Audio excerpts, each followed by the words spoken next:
नमस्ते। आज के इस मास्टर क्लास एक्सप्लेनर में उत्तर प्रदेश शिक्षा सेवा चयन आयोग यानी यूपीईएसएससी के असिस्टेंट प्रोफेसर रजिस्ट्रेशन प्रोसेस को पूरी तरह से डिकोड किया जाने वाला है।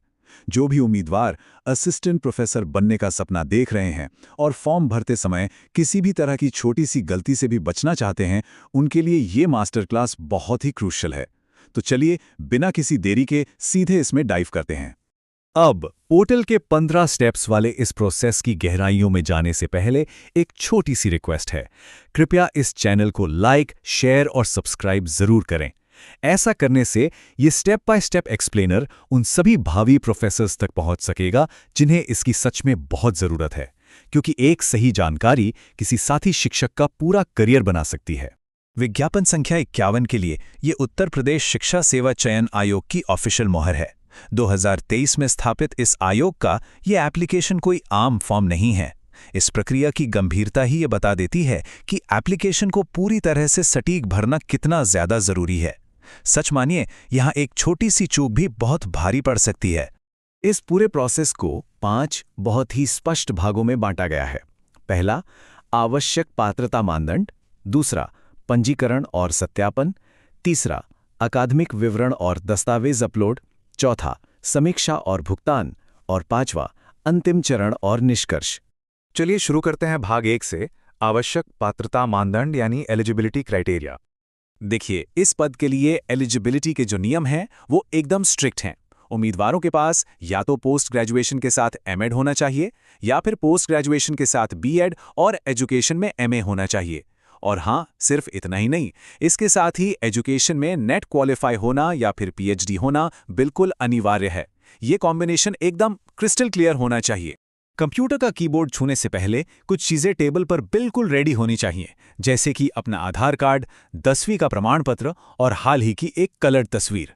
इसके साथ ही उम्मीदवारों को अपना सटीक यूपी निवास प्रमाण पत्र और पीजी बिफोर 91 का स्टेटस पहले से पता होना चाहिए, वरना फॉर्म भरते समय अटकना तय है। अब आते हैं भाग 2 पर, पंजीकरण और सत्यापन के चरण, यानी पोर्टल पर पहला असली कदम।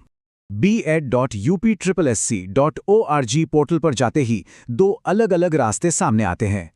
पोर्टल एकदम नए कैंडिडेट्स जिन्हें रजिस्टर नाउ पर क्लिक करना है और उन कैंडिडेट्स के बीच बहुत साफ अंतर करता है जो अपना पहले से आधा भरा हुआ फॉर्म पूरा करने के लिए ऑथेंटिकेटेड लॉगिन कर रहे हैं। जरूरत के हिसाब से सही ऑप्शन चुनना बहुत जरूरी है। रजिस्ट्रेशन के ये शुरुआती 5 स्टेप्स बहुत ज्यादा फोकस मांगते हैं। बेसिक आइडेंटिटी डिटेल्स डालने के बाद मोबाइल और ईमेल वेरीफाई करना होगा। ध्यान रहे, दोनों जगह ओटीपी आएगा जो सिर्फ 10 मिनट के लिए ही वैलिड होता है। उसके बाद कैप्चा भरें और एप्लीकेशन नंबर यानी ओटीआर आईडी जनरेट करें। इस आईडी को किसी सुरक्षित जगह पर लिखकर रख लेना चाहिए, क्योंकि आगे के लिए यही मास्टर चाबी है। बढ़ते हैं भाग 3 की तरफ, एकेडमिक विवरण और दस्तावेज अपलोड। ये सबसे ज्यादा समय लेने वाला हिस्सा है। स्टेप 6 में पर्सनल और एड्रेस डेटा भरने के बाद असली मेहनत वाला स्टेप 7 आता है। यहाँ 10वीं कक्षा से लेकर पीएचडी या नेट तक हर एक एजुकेशनल माइलस्टोन के लिए बहुत ही सावधानी से ऐड एंट्री पर क्लिक करना होगा। कोई भी क्वालिफिकेशन छूटनी नहीं चाहिए। और फिर स्टेप 8 में इन सभी के मार्कशीट और सर्टिफिकेट्स पोर्टल पर अपलोड करने होंगे। डॉक्यूमेंट्स अपलोड करने की तकनीकी सीमाएं बहुत ही ज्यादा सख्त हैं। पासपोर्ट साइज फोटो का साइज 30 से 300 किलोबाइट के बीच होना ही चाहिए और सिग्नेचर का साइज 10 से 200 किलोबाइट के बीच होना चाहिए।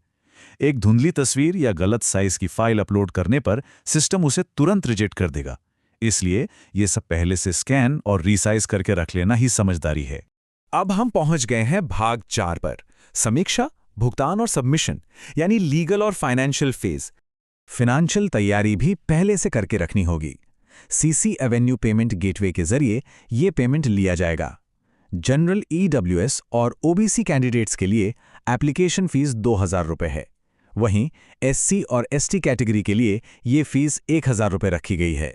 फाइनल पेमेंट करने से ठीक पहले एक लीगल डिक्लेरेशन देना होता है कि कैंडिडेट के खिलाफ कोई भी पेंडिंग क्रिमिनल केस या एफआईआर नहीं है। ये बिल्कुल मस्ट है। इसके बाद फीस भरें और अपने रिकॉर्ड के लिए पूरे एप्लीकेशन फॉर्म का एक प्रिंटआउट जरूर ले लें। सब कुछ एकदम सही होने पर रजिस्ट्रेशन सक्सेसफुल होने का एक एसएमएस फोन पर आ जाएगा। और अंत में भाग 5, अंतिम चरण और निष्कर्ष। चलिए देखते हैं कि गलती होने पर क्या करना है। अगर वापस लॉगिन करने पर लगता है कि कोई गलती हो गई है तो घबराने की ज़रूरत नहीं है। एडिट एप्लीकेशन फॉर्म फीचर का इस्तेमाल किया जा सकता है, लेकिन यहाँ एक बड़ा कैच है। ये बदलाव सिर्फ और सिर्फ आयोग द्वारा बताई गई ऑफिशियल टाइमलाइन के दौरान ही हो सकता है, जिसे करेक्शन विंडो कहा जाता है।